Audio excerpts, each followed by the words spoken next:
Mental health among the nation's student population has been a growing concern, especially coming out of the COVID-19 pandemic. Many states are trying to make sure there are adequate resources for schools' needs. From PBS Wisconsin, Stephen Potter reports on how peer support, school staff, and psychology researchers are trying to keep up with the growing rate of mental health issues among K-12 students in Wisconsin. It's part of our series, Early Warnings, America's Youth Mental Health Crisis. I think every school principal would love to have more mental health professionals. Despite having a handful of counselors, a school psychologist, and a social worker on staff, Andy Farley, principal of Brookfield East High School, says they still have trouble meeting the mental health needs of their 1,400 students. It's never going to be enough. Farley knows firsthand how devastating student mental health problems can become. A few years back, a number of students at Brookfield East High School died from suicide. Incredibly difficult at our school level, incredibly difficult at our community level. We all knew we had to do something. They created a local chapter of the National Student-Led Mental Health Support Network called the Hope Squad. Does anyone want to share out about some of the positives? On a weekly basis, the school's 60 student members discuss new strategies to help their classmates stay mentally healthy. From the importance of getting enough sleep and social-emotional learning techniques to recognizing suicide warning signs. Brookfield East sophomore Ledra Aschenbrenner is a Hope Squad member. From a student standpoint, we are like the eyes and the ears of the school. We bridge the gap between students and counselors and teachers because research has shown that students are more likely to go to their peers if they're having an issue that they need help with. 20% of kids have some type of behavioral or social emotional concern.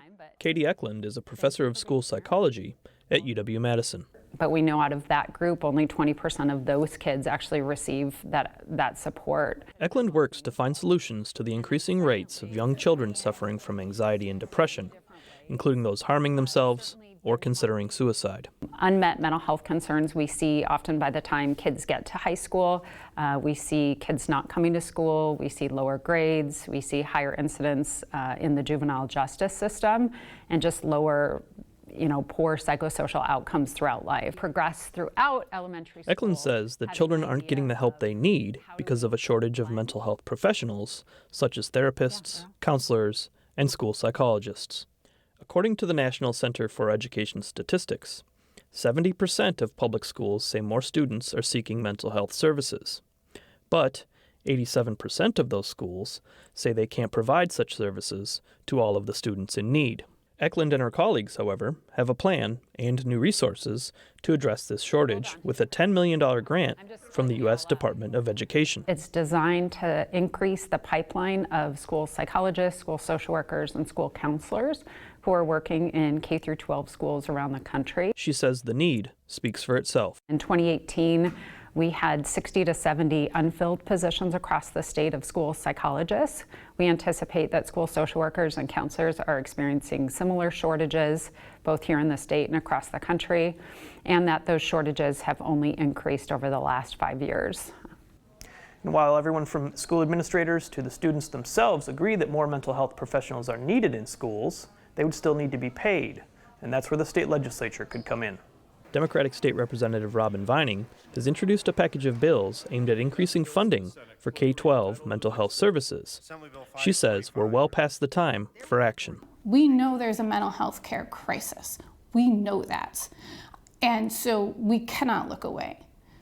I don't believe that we can move forward right now without acting on mental health care. One of Representative Vining's bills would increase spending on mental health care services in the state's school system by $100 million per year. We're talking about children who are experiencing anxiety, depression, suicidality, and we're trying to get professionals to be available to work with them, to help them survive this very difficult stage of life.